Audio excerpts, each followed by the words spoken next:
make one. That's just, you just name it Express. So I'm going to add that, be FedEx, and it would be Express Savers 3-day, there's 2-day, and then there's Priority Overnight, which is 1 day. In progress. I usually But allow, then, like, the lady and that's going ordered to in cost front of me usually double to after triple what it normally costs. So I'm just I gonna go got there, with got her order, drive through, got their order. I look at the screen and it's like order ready, Ashley Coleman, and there's nothing sitting there. I'm like, Then I'm going to where's save my it. coffee? And I want you to save it as a It profile. was sitting in the back and nobody Oh, finished it. It was just chilling there. s'mores. Okay. Yeah. So now I'm done with that. So And then also here's your item weight and item size. You do not have to fill that out. That's just if you were to have them be calculating your shipping. trying to figure out how then I this is important. silence myself. Other than that, it's just not. Silence yourself. If my view. No, on Several weeks before the robbery, agents took a sample of the dust in the process. Hello, everybody. All right.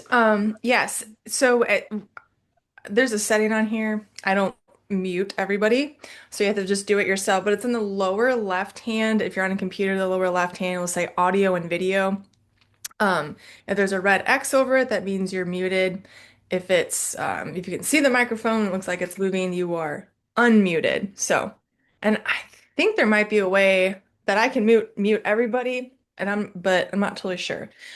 So anyway, welcome. Super excited that we are doing this. And in case you are wondering why I do Zoom, I just like to be able to see people, and then at the end, if we have questions, it's just a much better experience versus just doing a Facebook Live. Okay. All right. Looks like we've got, and there is a chat with Zoom too. So if you maybe think of a question or you want to like a question for later, you can put that in the chat. You can also and then if at the end, if I have time, I'm going to go back through and just try to answer some questions. So today is our first call, and we are going over the basics of a shop setup. Okay.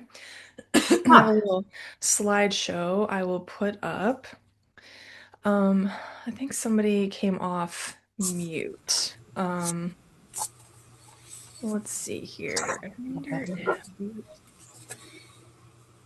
I need to look this up, how to mute people, because of I think it auto, like when you join Zoom, you're automatically unmuted. So, and people don't realize that. So, Hi, I can't get the volume. I can't hear it. I'm going to give everybody a minute here to just hop on and look up. I'm just going to Google how to mute people on Zoom. Bottom. Let's see here. Click participants. Yeah, yeah. The bottom in the bottom corner of the speaker. Yes, it's up.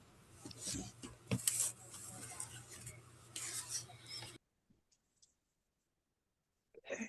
All right. I just have to do it individually, it looks like. Okay. All right. I'm going to share my screen. I have a slideshow to help follow along with. So two things, replays are posted. So if you have to hop off early, or if you're just watching the replay, those are going to be sent to you as soon as this is done and the video processes, we will be sending the replay link.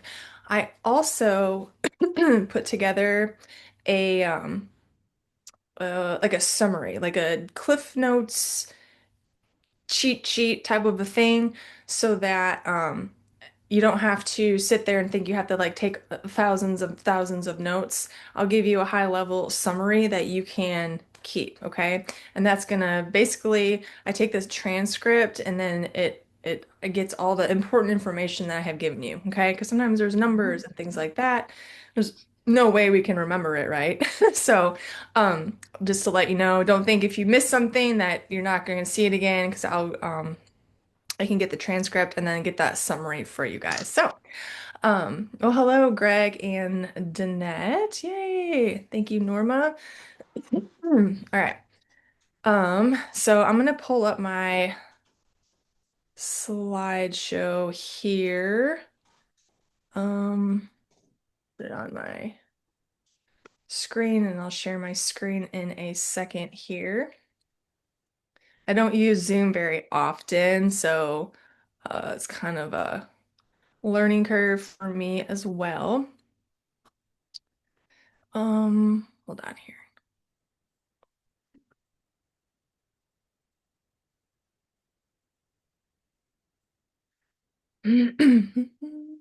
Share screen.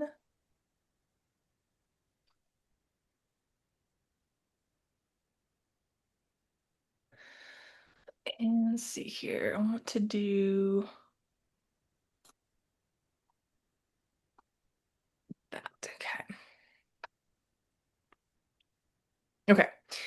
So you should be able to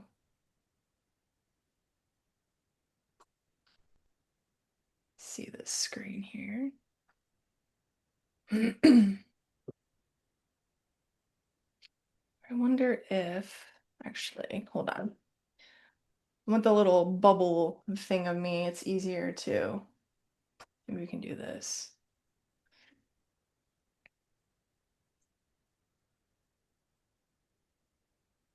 I don't know. That's not very big either. Hold on here. Let me get the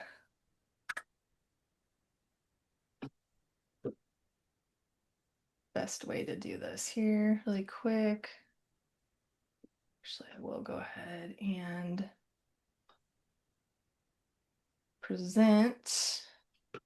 And Zoom, I was trying to get the little window of myself on here so you can see me talking. Well, I guess I'm still on the sidebar. We'll just roll with this. It'll be fine. All right. Sorry about that, guys. Like I said, just got to get used to it. Okay.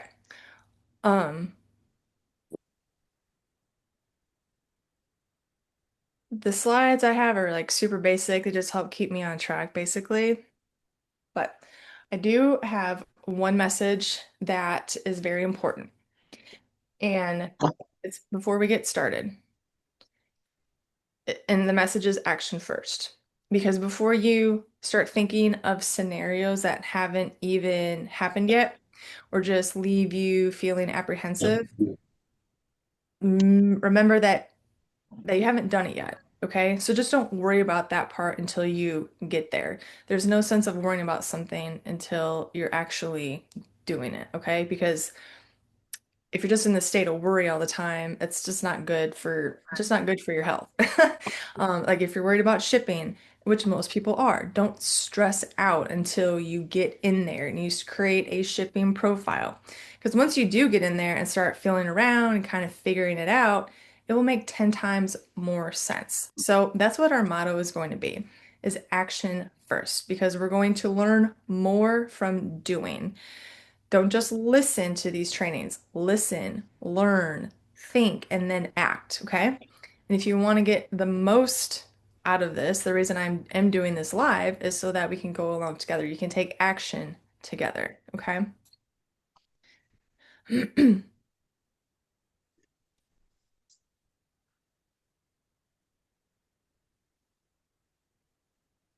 Um, so I've got the slides on this second screen is why I keep looking away. But in case you don't know me, I think most of you do. My name's Jen, and I'm going to be your guide over the next 8 weeks as we work together to get your Etsy shop up and running and making those first crucial sales that will lead you to your first $1,000. So I'm just really excited that you've decided to join me on this journey to build your Etsy shop from the ground up, okay? Um, a little bit about me, and a little about my history. So I started my woodworking journey 20 years ago in a custom stair shop. I was the new girl in a male-dominated field, but I worked my way up. I was sweeping floors, then I was started doing a few things, and then I was offered a full-time job. Um, and then worked there for a few years. And then the housing market had crashed in 2009 and we had no new homes to put our new stairs in. So they went out of business. And then I went to back to college and eventually landed one of those, stable jobs with benefits. But I always did woodworking as a side hobby because I still liked it. And I was just kind of horsing around basically, you know what I mean, here and there. But then I wanted to really start making income from my Etsy shop or from woodworking in general, honestly. I didn't know at that point, but I had become a parent and realized I didn't want to work for somebody else. So that's when I got serious. And then I put time and effort into my Etsy shop and was just growing it on the evenings and the weekends. And eventually I did grow it enough, excuse me, that I was able to leave my day job. I was making more doing from my sales on Etsy. And it's bringing over in 100,000 a year. So $10,000 months were normal. And I learned a lot along the way, and including many mistakes that I hope to help you avoid as well. All right. So, what we're going to cover today, this is module one, training one. We're focusing on the foundation of your Etsy success, which is setting up your shop and developing your product line. So, think of this as building the house that will become your business. Without a solid foundation, even the prettiest house won't stand for long, all right? And over the next 8 weeks, we'll work through every aspect of building your successful Etsy shop. And there are also going to be some Q&A sessions in there where I can review your work, do shop audit, whatever is going to help you, and answer your specific questions. Plus, each week you're going to have some homework to complete because I want you to be actively building your shop as we go, okay? Not just learning. Um, Let me look at something real quick here on Zoom. Give me a second. Okay, get my little view. Okay. Okay, Jackie says if you click on the participants button, a bubble with all of us should pop up. Yeah, I was trying to do that earlier and it wasn't. I don't know. Oh, it said mute all. Okay. Okay, thank you. I did figure it out. Huh. All right. All right. So back to my little slideshow here. I just kind of give you a quick overview of what we are covering today. So, it's gonna be 8 weeks together. All right. Let me go here.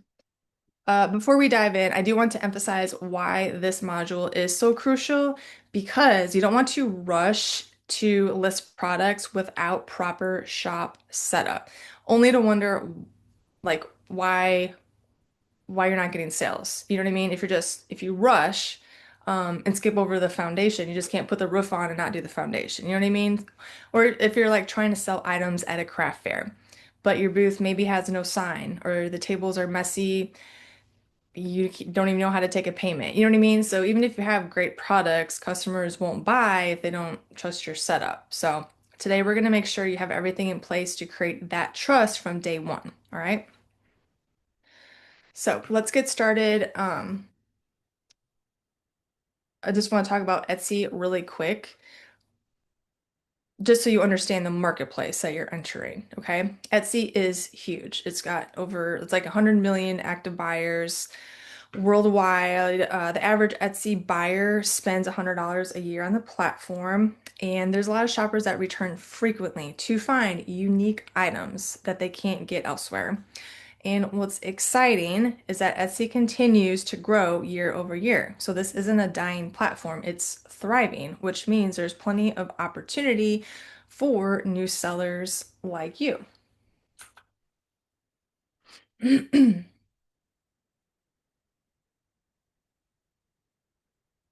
And what makes Etsy different um, is that it's not like Amazon or eBay. Etsy has a very specific focus on handmade, vintage, craft type of things. This means your customers are already looking for unique personal items that you're selling. Second, Etsy also has its own search engine, an algorithm that works differently than Google or Amazon. And understanding how this works is the key to getting found, which we will dive into at a later training. And also, Etsy shoppers value personal connection with sellers. They love, and not all customers, but a lot of them like to know they're buying from real people rather than corporations, okay? And that's a huge advantage for you as a small maker. Now, who shops on Etsy?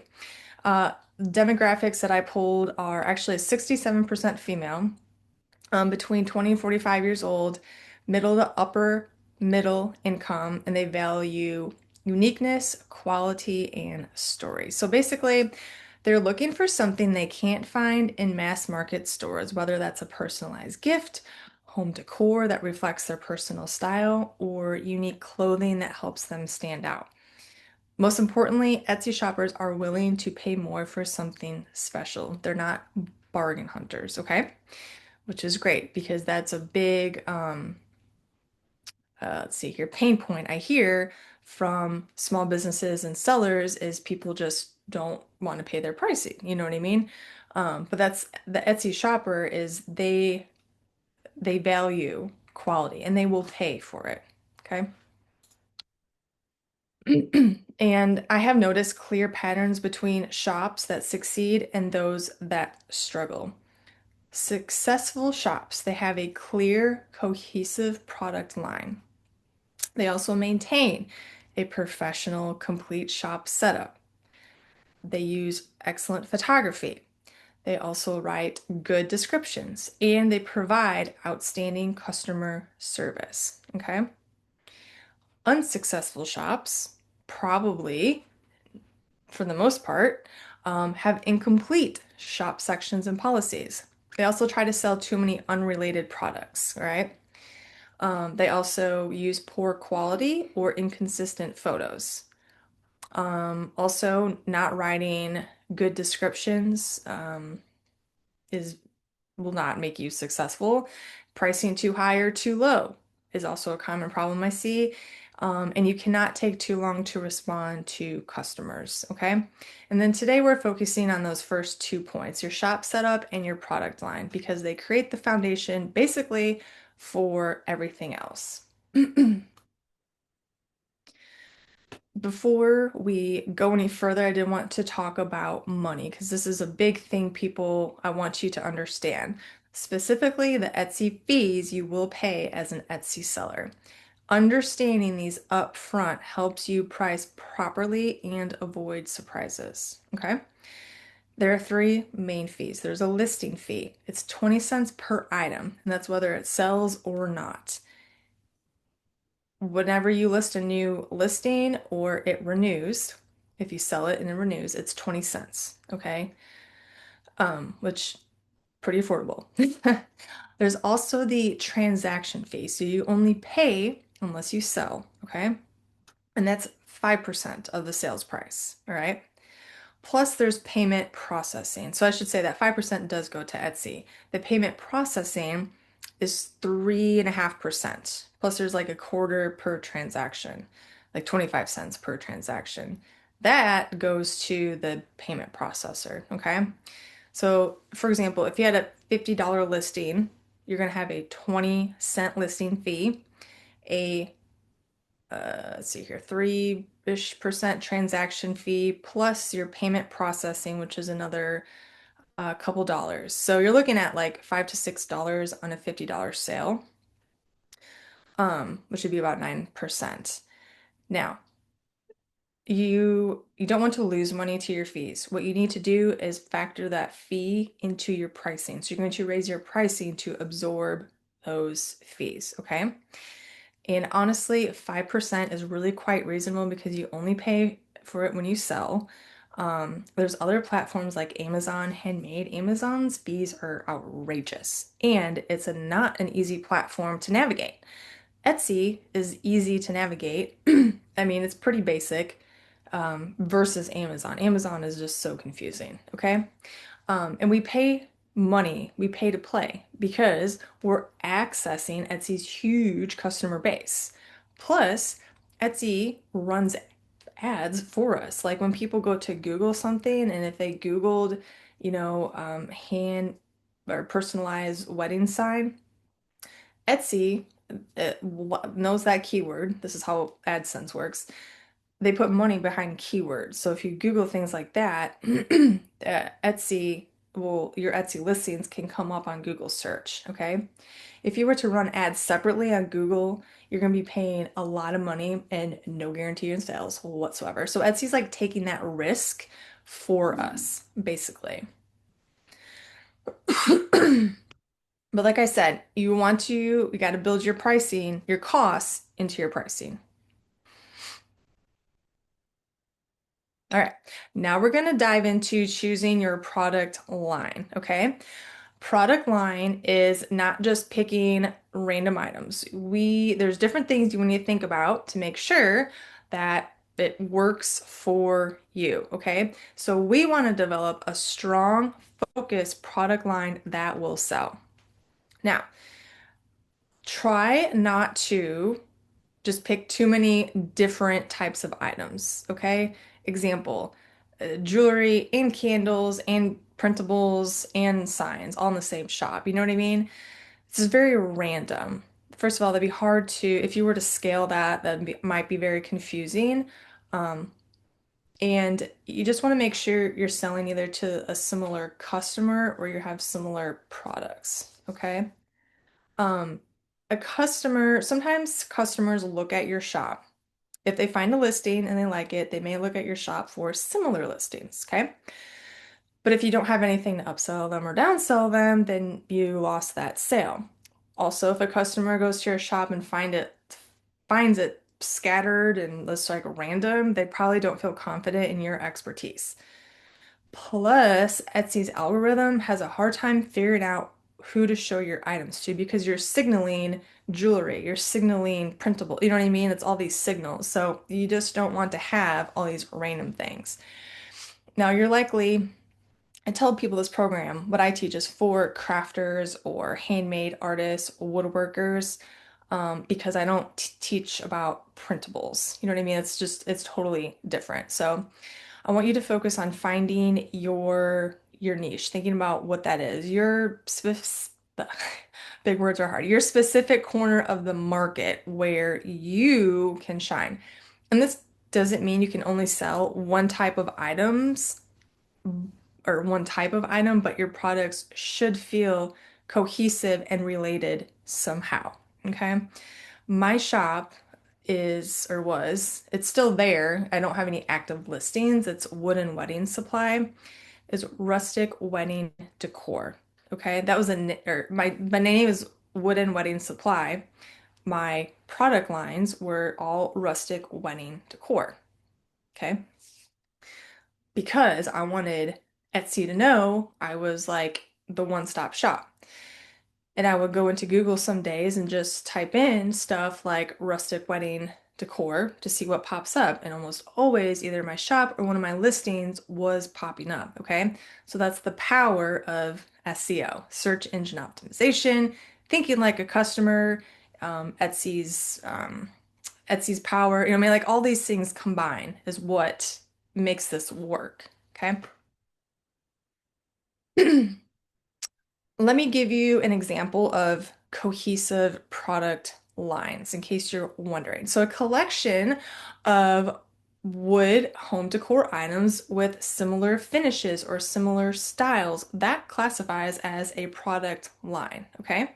So, you can have different decor items that maybe, you just use the same, kind of like the same stains, or they just have the same aesthetic or look to them. And normally when you do woodworking, that ends up happening anyway, whether you want to or not.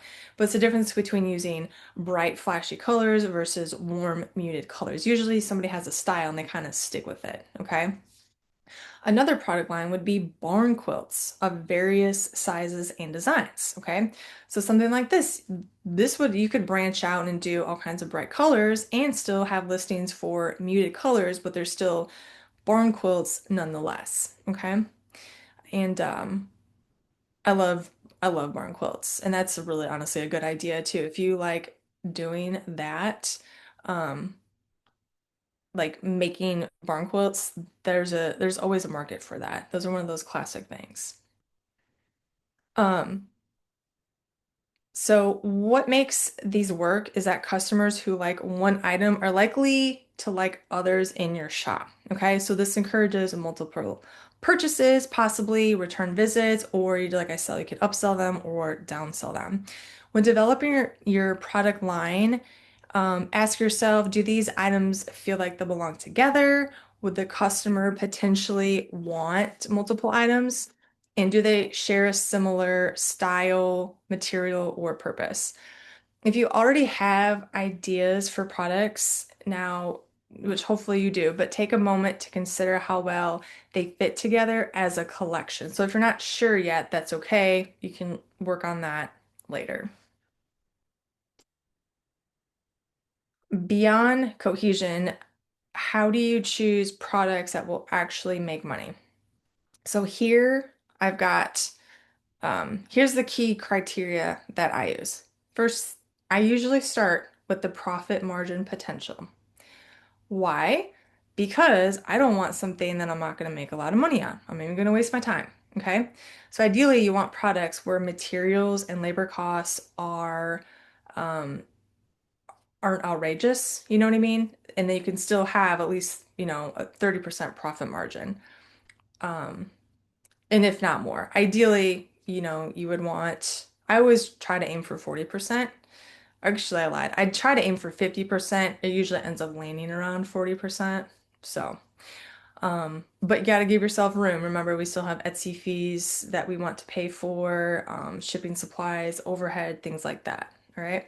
So, something profitable is like if it's not profitable, I wouldn't I wouldn't go forward with it, Run some quick numbers, material cost, times it by three, where does that land you? That's my quickest way to find a price on something, a retail price. I also I kind of don't recommend doing more than or anything less than $50, I feel like, just because if you want to help factor in shipping cost into your products, it's easier to do with a higher price product.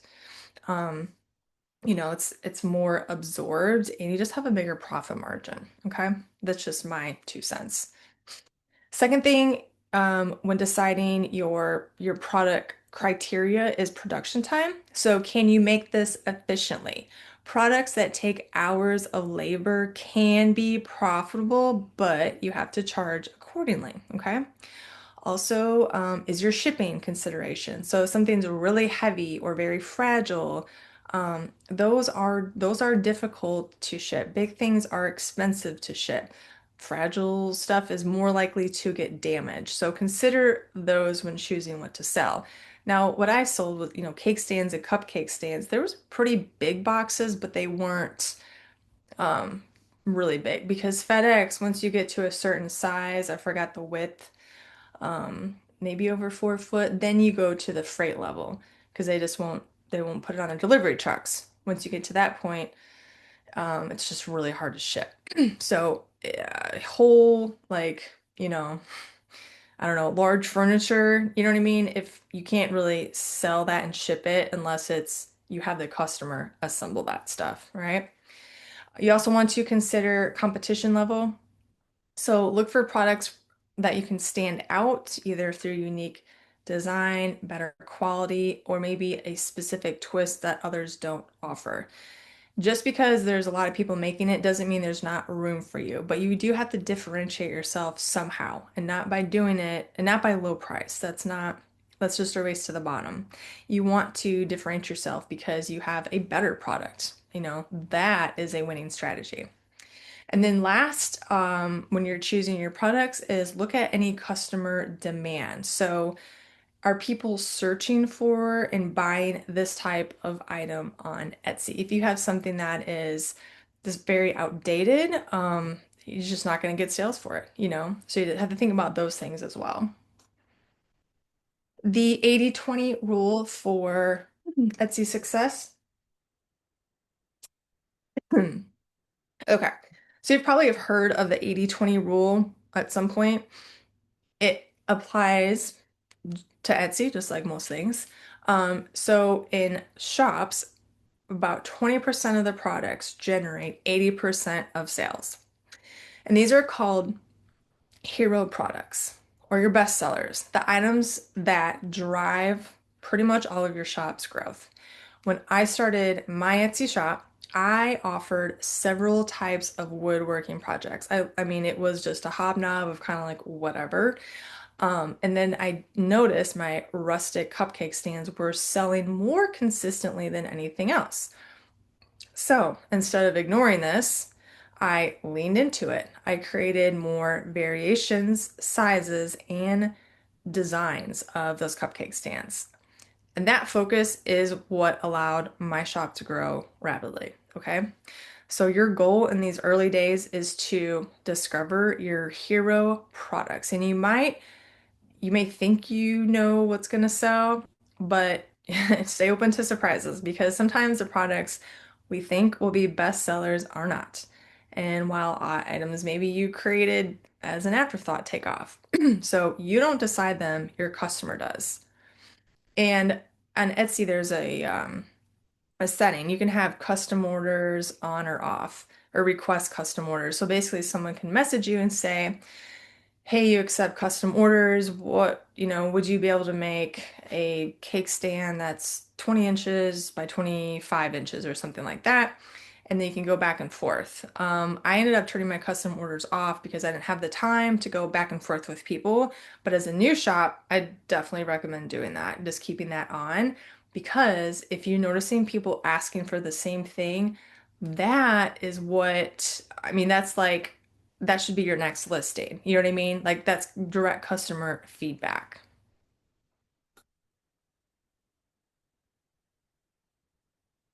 Okay, let's get a little more practical and talk about setting up your actual Etsy shop. So your shop name is often the first impression customers may have of your business. So it is worth spending some time on. Some things to remember, some considerations. Do choose a name that kind of hints at what you sell, like Woodcraft Creations. And by the way, it has to be one word, no spaces. So if it's 3 words, you just kind of jam it together in one word, okay? I would choose something that also it's easy to spell and remember. And also make sure it's available on social media platforms for future growth. So if you do want to open up a Facebook page later, then you won't have a problem with it. And also choose one that feels like a brand, not just your personal name. So like I cringe when I see a shop name that says like Nanny's Creations. Like don't use your name. Like yeah, do something else. You know what I mean? And you can change your Etsy shop name by the way, so you're not stuck to it. But they only allow you to do it every so often. Like you just can't change it every month. Okay. Um, so if you do want to change it later, excuse me, down the road, you definitely can do that. I will say don't choose a name that includes anything trademark like Disney. Or also, I wouldn't do something that's limiting. So if you had like hats only or something like that, or maybe just like a weird spelling that people mistype. So, or just something maybe too generic. Okay. So just some different things to think about. I had settled on wood and wedding because of the keywords. I knew that people were already searching for wood decor, wood wedding decor. You know what I mean? So that's why I was actually trying to stuff keywords into my shop name. And then once you've chosen a name, you're going to want to set up your shop sections. And these are like the departments in a store, just helping customers find what they're looking for. So, shop sections, what you want to do is use search-friendly terms people might be looking for, or just how they would categorize it, okay? You also want to, the point of it is to group similar items logically, okay? When you start a shop and you just have 5 listings, sections are not important. But once you have 30 listings, 40 listings, shop sections are important, okay? Because they help navigation and they help highlight your different product types.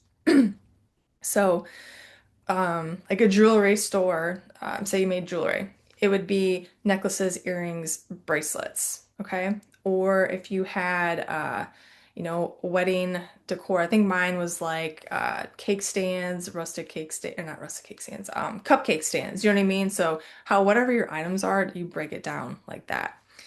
And you can always add more, you can always rearrange later, but you also don't want 10 sections and have like 2 listings in there because that's just wasting your customer's time, okay? Um, so I wouldn't have 100 in one section. That needs to get broke out, but you can't have 2 in there either. That doesn't really make sense. You know what I mean? So it's kind of one of those things you're just gonna kind of change as you grow.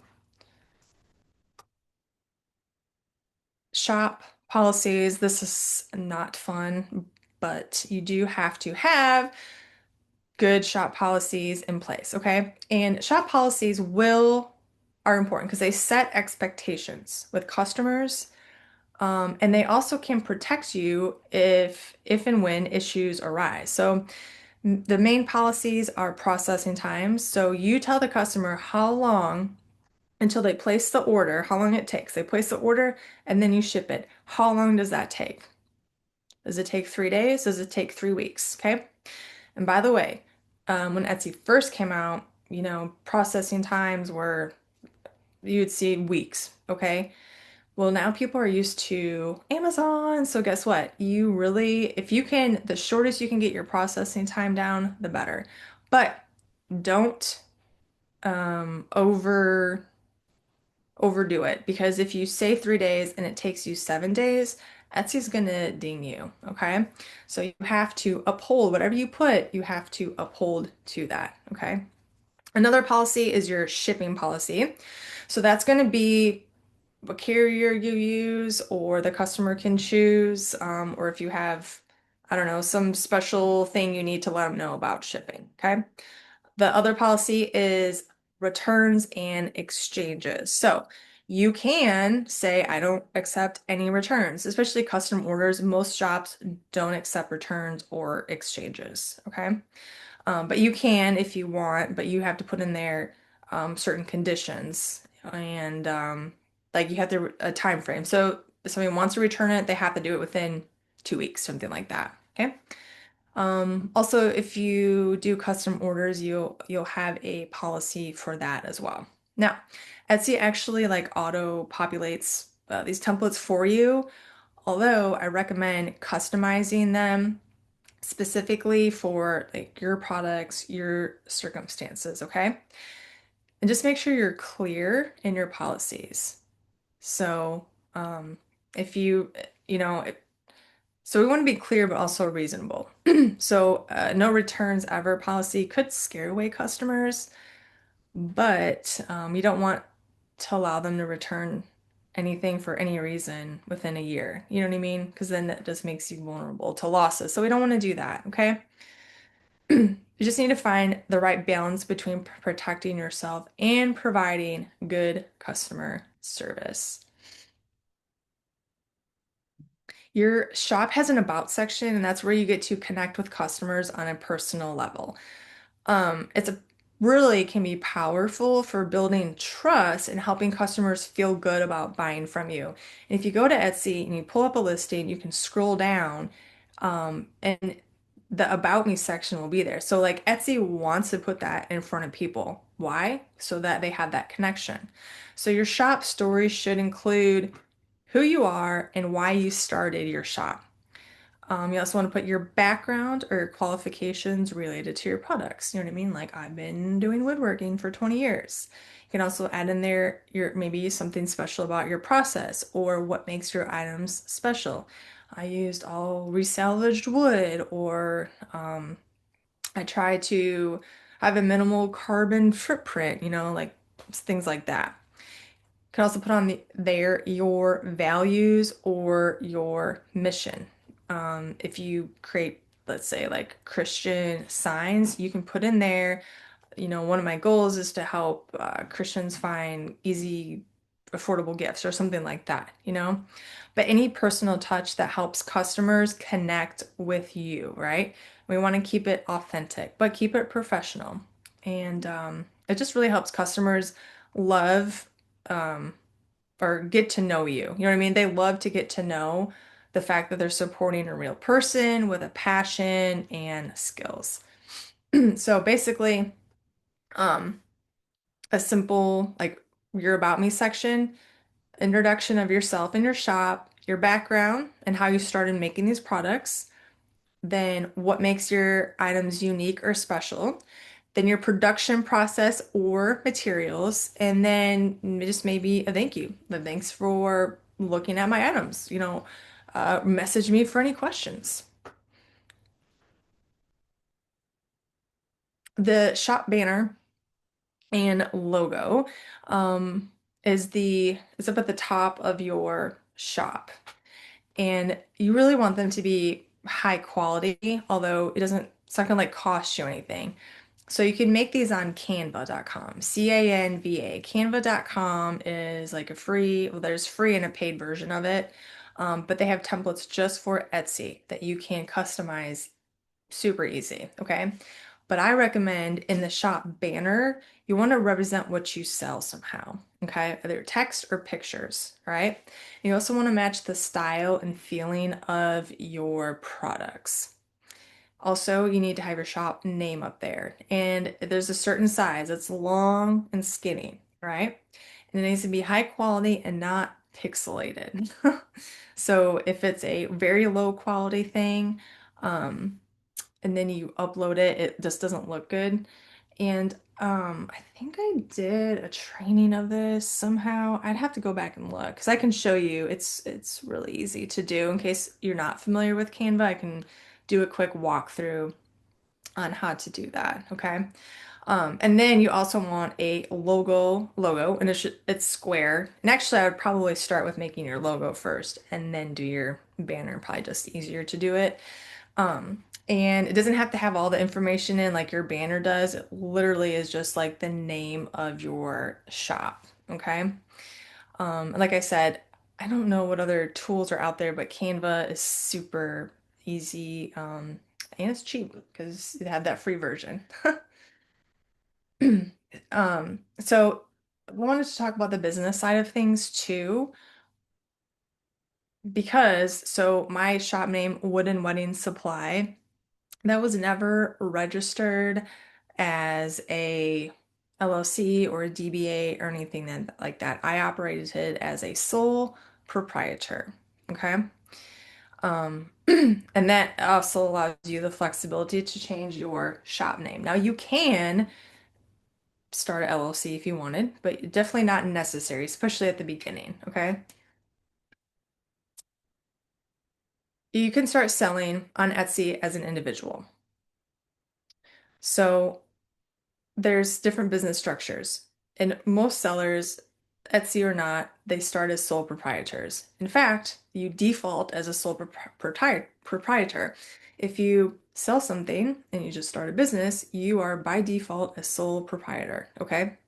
And as you grow, then you might consider an LLC for liability protection and maybe some bookkeeping as well, but it's not necessary right away, okay? There's different considerations. Like if you have an accountant or somebody that does your taxes, you can ask them like, hey, um, I'm starting to sell, would it make sense for me to do, branch off as an LLC, you know? And likely the answer is going to be no, by the way. Um, until you are very established, then you might start looking at that. Okay. Second, you could check with local county licenses or permits if you need it. But with Etsy, you're not transacting within your county or your city, you're transacting online, and that's different because you're going to pay sales tax online. Okay.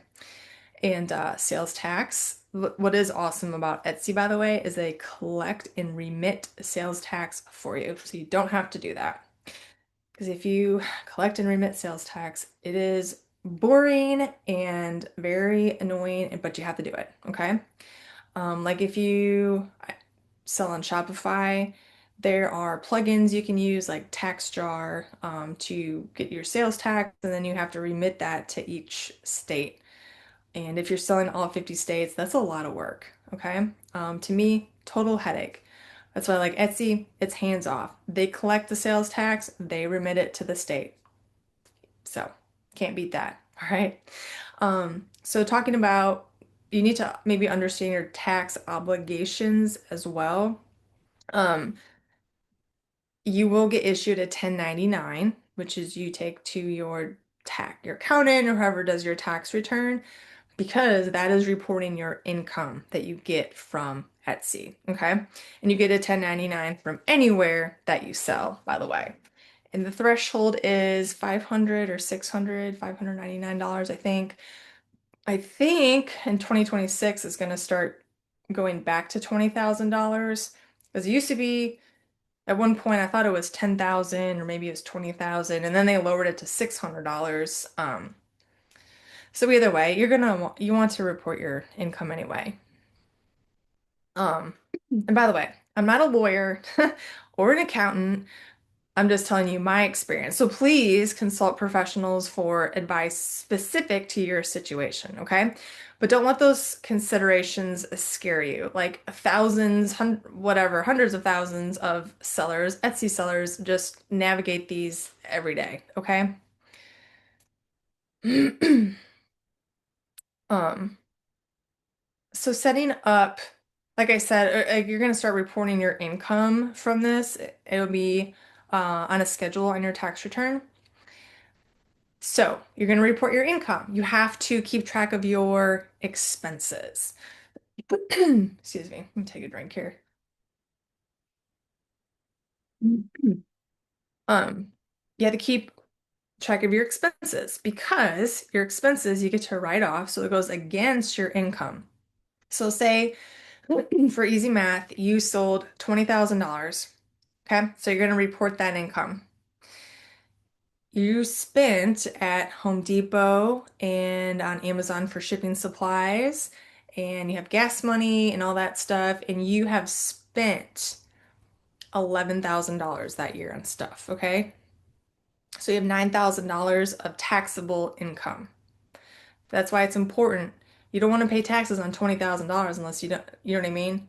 That's why you take your expenses comes off of that so that your taxable income is lowered. And then you just pay your tax bracket percentage, 15% on that $9,000, okay?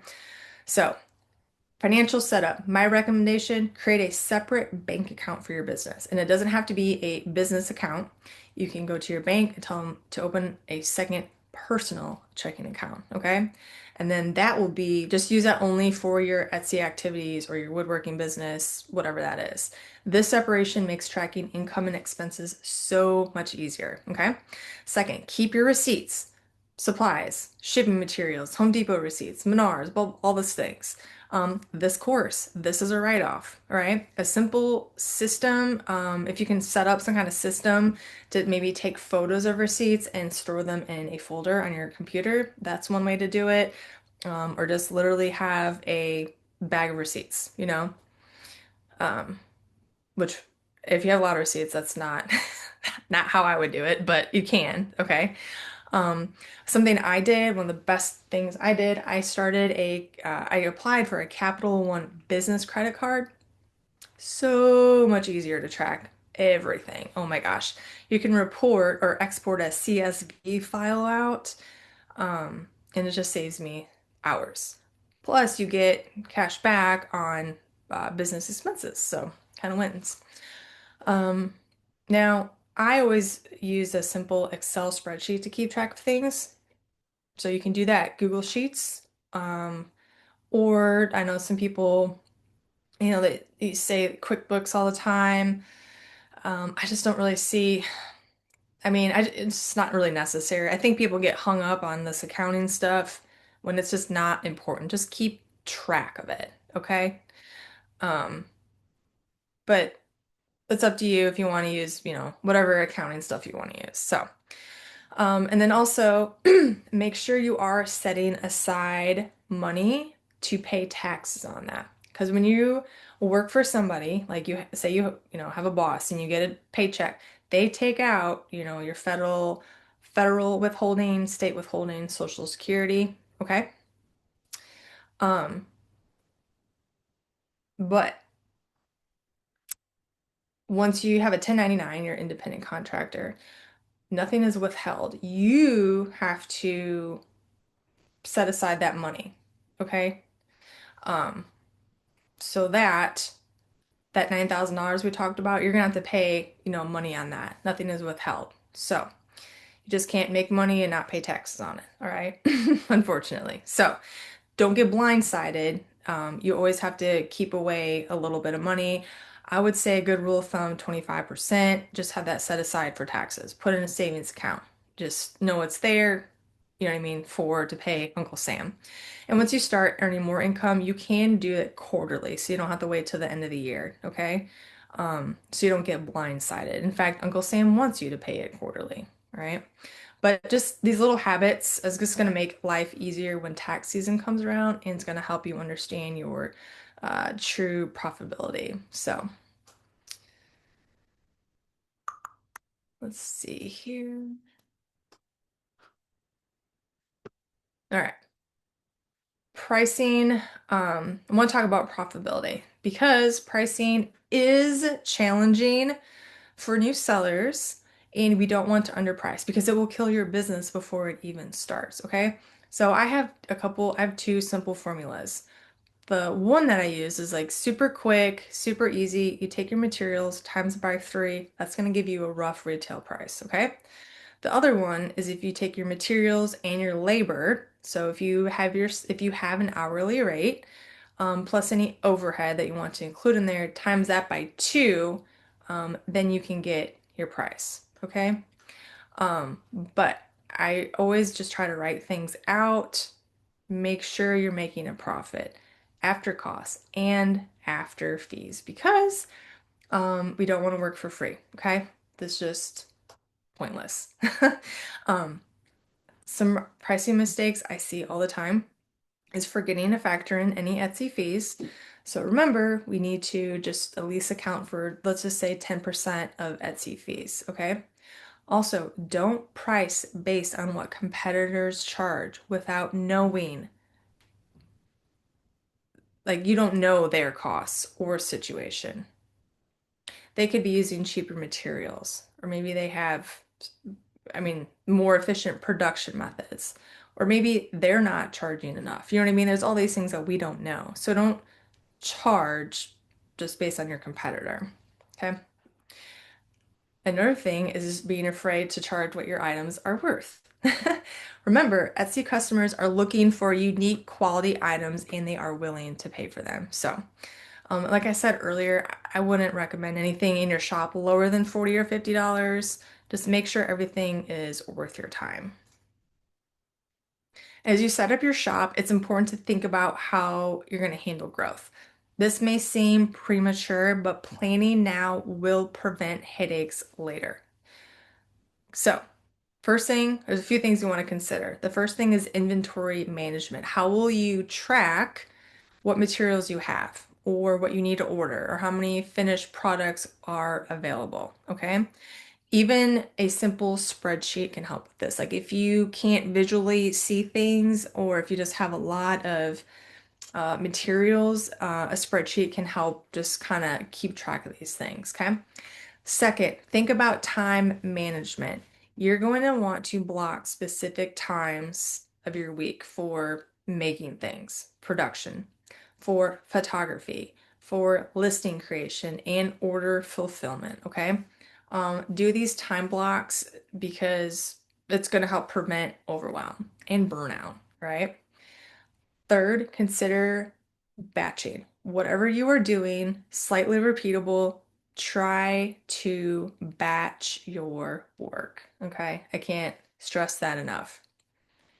Also, think about what parts of your process could be streamlined or even outsourced as you grow. I hired somebody, a high schooler, to help me ship because that was like the one thing I didn't like doing. So as I was growing and I needed more time in the wood shop, I hired someone to do something I didn't like to do. Okay. So anything that is repeatable, you can write down a process. You can write a standard operating procedure down called SOP, and that person can use that over and over again. Okay. So the goal is to build systems that can grow with you. Okay. And then, because you don't want to have to reinvent everything when orders start pouring in. Okay, so let's talk expectations. We're aiming for $1,000 in 60 days. So it's important to understand what a realistic timeline looks like. It's slow at first. Anything in business is going to be slow at first. Got to get that momentum going. So in the first 30 days, you want to focus on getting your shop properly set up with at least 5 listings. I mean, it just takes one, but aim for a couple, okay? Just aim for two. If 5 sounds too much, just do 2, you know? Um, so within those first 30 days, well, I lied. When you first set it up, you want at least 2 listings. And over the course of 30 days, get up to 5. Try to get up to 10 if you can, okay? And then in the 30 to 60 days, then we're going to focus on based on what you're learning, particularly SEO and photography, we're going to start improving those listings, okay? So we're kind of gonna, it might look sloppy at first, and that's okay. But we're going to start optimizing everything. And then that's how we help Etsy's algorithm learn more about your shop, okay? Um, and then once all this is set up, you should be seeing more consistent sales if you've implemented everything we're covering in this program. And then this is when you can start identifying patterns and leaning into what's working. So, but the key is to not get discouraged if sales don't come immediately, okay? Shops require patience and persistence during those first few months, right?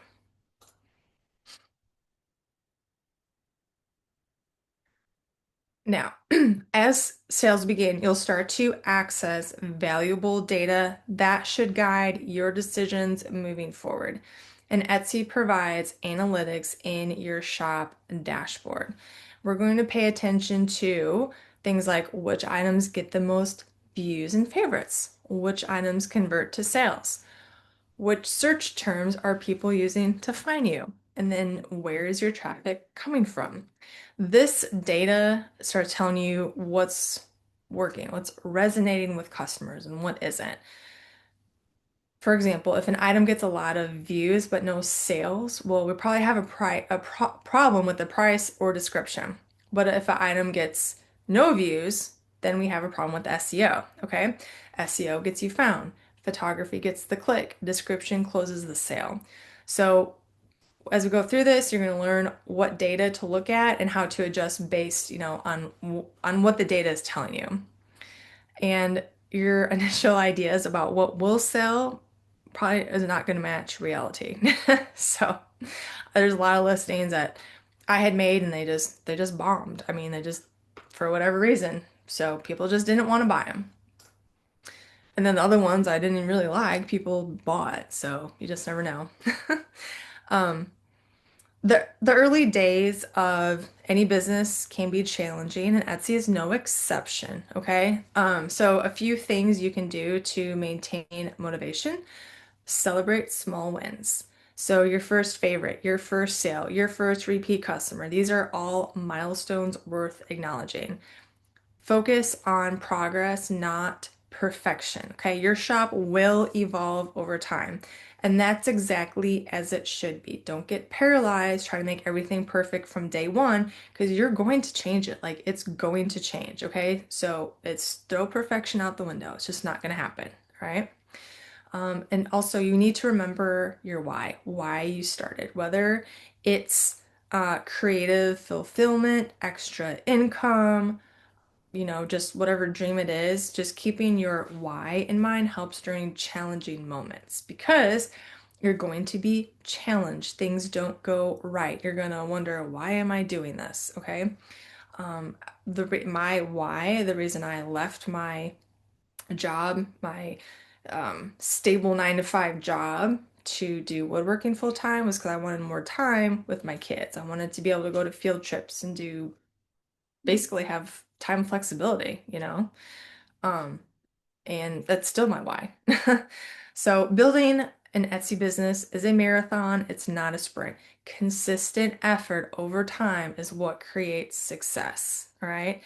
Um, Basically, as soon as you quit, you're done. All right. It's the people that don't quit that eventually will succeed. Now it's time for your homework. So this week, and I'm going to post this in the group, by the way, if it's not already up. I don't think it is, but I will get it posted. But I want you to complete your shop setup. So that's the shop name, your logo and banner, the about section, and then also your shop policies. Okay? Also, write out your product line. Okay? With a few products you plan to create. You don't have to have them all made yet, but we need some kind of a plan, okay? So we're gonna get your shop set up, and we don't need to do shop sections yet. We can wait once you get listings going. Um, and then also those initial products, I want you to calculate pricing for them, like a rough sketch, just so you can make sure that they are in fact profitable. Um, so yeah, and then there are other resources that have been uploaded, just tools to make your homework easier, which I'm sure you guys have seen those. Next week, we're going to be talking about shipping. And I actually moved the shipping module up. Originally, it was later, but I noticed shipping really holds people back. So I wanted to like tackle it and get it through it so people can stop worrying about it and thinking about it. So that's what we're going to be talking about next week, okay? And I'm going to go into questions here and in the chat. If there's any questions, you guys can drop them in there.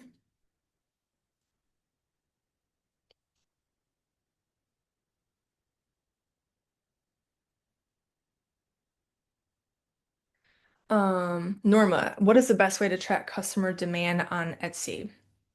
You can just go to Etsy.com and start typing in, well, okay, there's different ways. So one of them, like what I do, actually, let me stop sharing here. Let me go back. Okay. You guys can see me. Okay. Um, so you can go to like Etsy.com and just start typing in, like if you have a product, let's say I don't have any good examples around it. Let's just say cake stand, okay?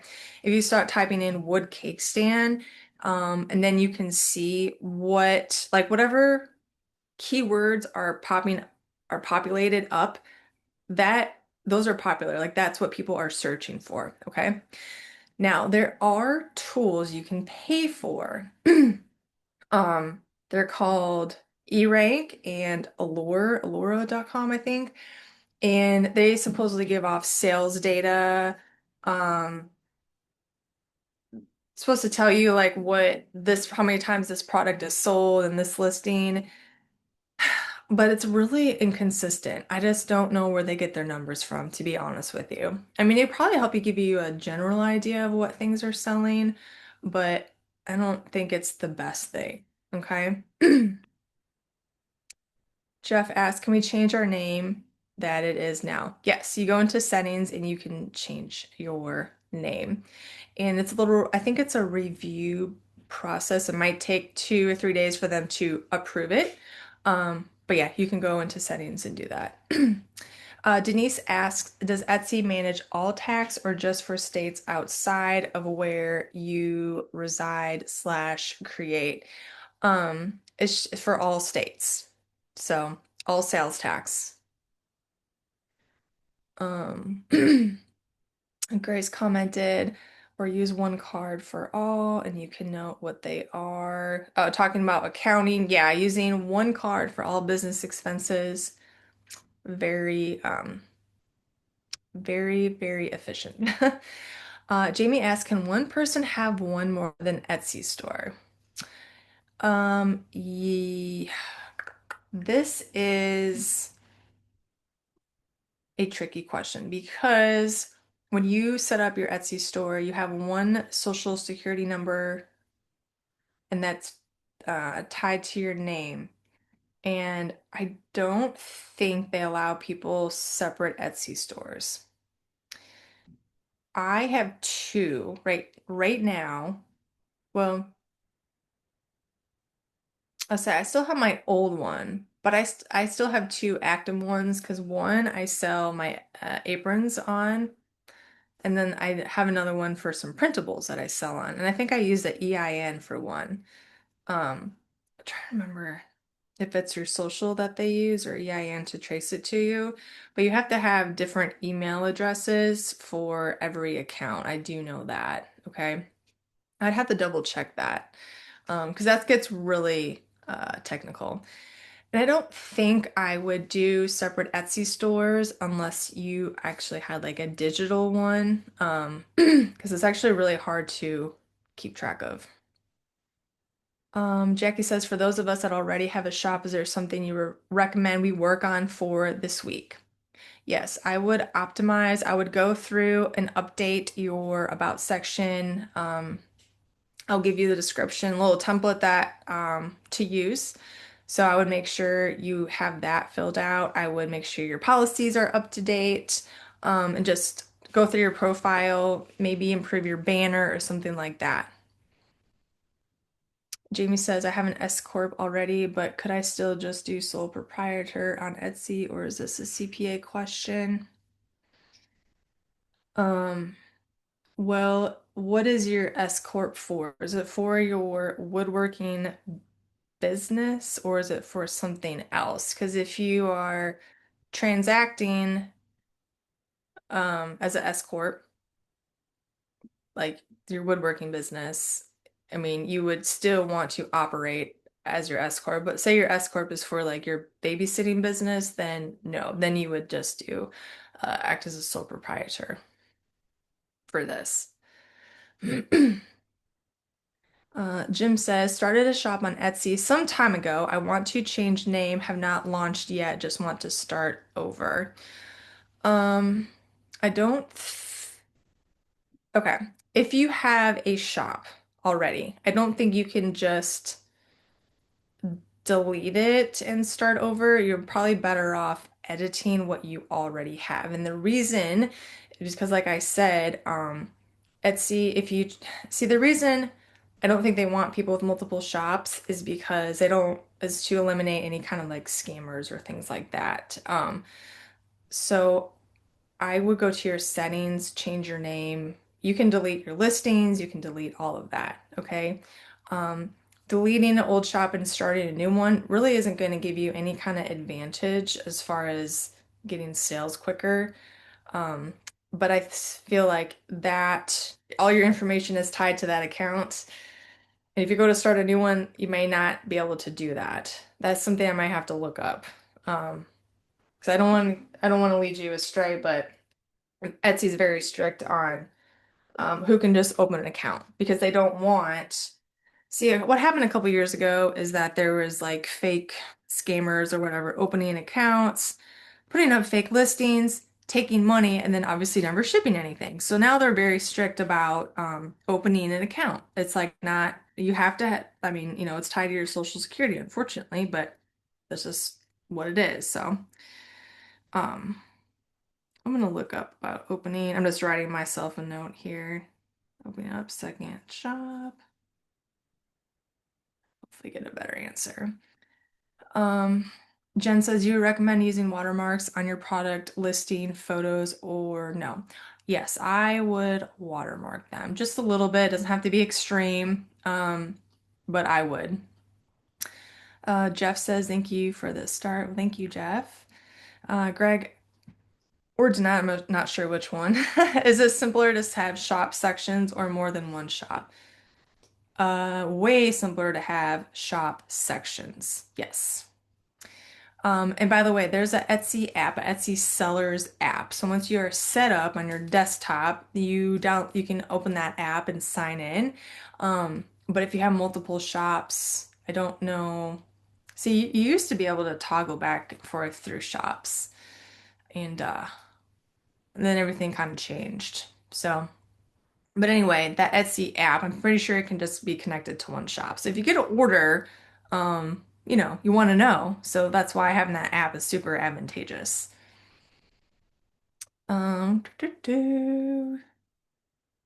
Jamie says, but if I have an EIN number, would it work then to set up more than one shop? Yes, you could. Yeah, you definitely would have to try it.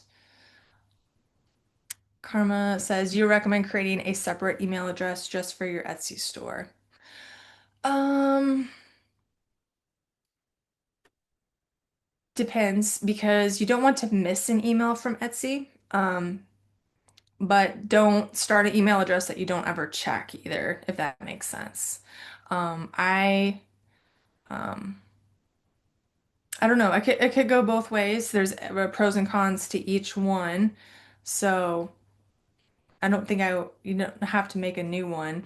You won't be communicating with any customers through your email. All communication is done through the Etsy platform itself, through messages back and forth with the customer. So nobody's going to see your email address besides you. And then Etsy will email that address as well. But if you have a junk mail account that you get like 200 emails a day or whatever, and you don't really check it, then I would maybe do another email address that you can use just for business. Kindle says I sew a lot and I woodwork. They really don't go together. Um, yeah. I mean, like yes and no in a way. So I have seen Etsy stores that sell different things. Here's the thing. So some customers will look, like when they find your listing, they look at your listing. Some will go to your shop and look around because they would just want to find out more information. You know what I mean? Some are in a hurry. They don't care. They see that listing, they buy it, bing, bang, done. Other people poke around and want to see what you're about. Okay? So I don't necessarily think that having sewing and woodworking is a bad thing. Um, but if you add more to that, that would be confusing. Okay? Um, but at this point, I wouldn't start two shops. I would probably do have all your products in one shop. And then as you grow, then maybe thinking about expanding out. So, but like I said, the only reason is that's kind of difficult to have those two shops right now. So, so Jamie says my S corp is because I am a massage therapist and then I have things I make. Okay. So in that case, no, I wouldn't do your woodworking under your S corp because they're totally two separate entities. So I would do your woodworking, act as a sole proprietor. Craig Jeanette, we have woodworking wreaths and vintage upcycled items. Would just having shop sections work for this, or should we narrow it down? I think you could keep it that. I mean, I would have shop sections to help narrow that down. I think that would be fine. Yeah. Um, let's see here. So Jamie says I make blankets for kiddos and then would do some woodworking things for kiddos too. Would you recommend combining those things together? I think those could be in the same shop. I don't see a problem. Because if you think about it, you're kind of selling to the same customer because you're probably shopping for someone looking for things for kids, blankets for kids, woodworking things for kids. So if you look at it like you have the same customer, that would actually work really good. Okay. Moto G Power. I don't know who that is, but thanks for your information. Keep up the good work. Thank you. Shane's gonna do some concealment builds. Awesome. Do you think those items are too large? And should I rethink, or do you think that would be okay? Okay, so coat racks, nightstands, picture frames. Um, a coat rack. Uh, let's see here. Like a wall-mounted one. Those probably are not too big. Nightstands. Those are, you're getting to that almost too big point. But if you have nightstands really aren't that big now that I think about it. I think that would be fine too. Let me double check. I always forget the FedEx, like their freight, their threshold before they throw you. Um, Actually, I'm going to answer that next week. I do have it in my notes for next week. But I think that would be fine. And then picture frames, those wouldn't be too big. Like I said, I had big stuff and it's fine. As long as it's not freight, you'll be fine. Let's see here. I'm gonna answer a couple more, then I'm gonna hop off. Norma says, how does Etsy protect its sellers versus eBay? Um, because eBay has very little protection against fraud buyers. So I don't know about fraud buyers because um like when somebody makes a sale, the money, I mean, bam, like it's a transaction. Now, if there's a dispute, it goes like they have both people present um information or whatever. So it's almost like a little arbitration. If there's like some kind of dispute about something, you can take, say I don't know what the problem would be. The only time I ever had an issue was usually because of shipping damage, and it'll just be taken care of by the shipping company, honestly. But Etsy has these things in place, so if there's a problem, maybe maybe the measurements were wrong or the customer is disappointed, they open a case and you submit evidence, they submit evidence, and then Etsy will decide and who wins, basically. So there's protection on the buyer and the sellers and that way. But that's why it's important to have clear descriptions, clear policies, clear photos. You know what I mean? So that there isn't any of that miscommunication because we don't want that. And we don't want somebody to buy from us and be unhappy, you know? All right. Thank you, Jeff. Thank you, Greg Jeanette. Jim, how do you present our homework items to you? These are the homework is just for you to do by yourself. I'm not going to like grade it or review it or anything like that. But if you have questions on that, you can ask in the group or you can wait for a Q&A as well. And by the way, the Q&As, I'm going to if you don't have a question, you're like, I just don't know what to ask. Think of what one thing is holding you back in this moment, okay? And then use that as your question because sometimes you're like, oh, I just don't have a good question. But if there's what I call a domino, if there's like one little thing maybe holding you back, that's what you need. That is what you need to attack to let the rest of the dominoes go. Jamie says, thank you so much for all your time and information. Well, thank you. That's so nice of you. All right, thank you guys. Okay, we're gonna hop off here and I will see you next week. Next week is shipping and I'm on a call, but we're starting at yeah, I mean, I got the email and I looked at it at the prices and everything. Just still Sorry. trying to figure out which, way to go. We're definitely gonna get some skills eventually just to weigh our steers and stuff. Next week we're starting at 1 p.m. Central, so an hour later. And I just try to stagger them like around people's lunch breaks and things like that. So okay, guys, I will see you in the group and see you next week. And I hope you have a wonderful day. All right, bye, guys.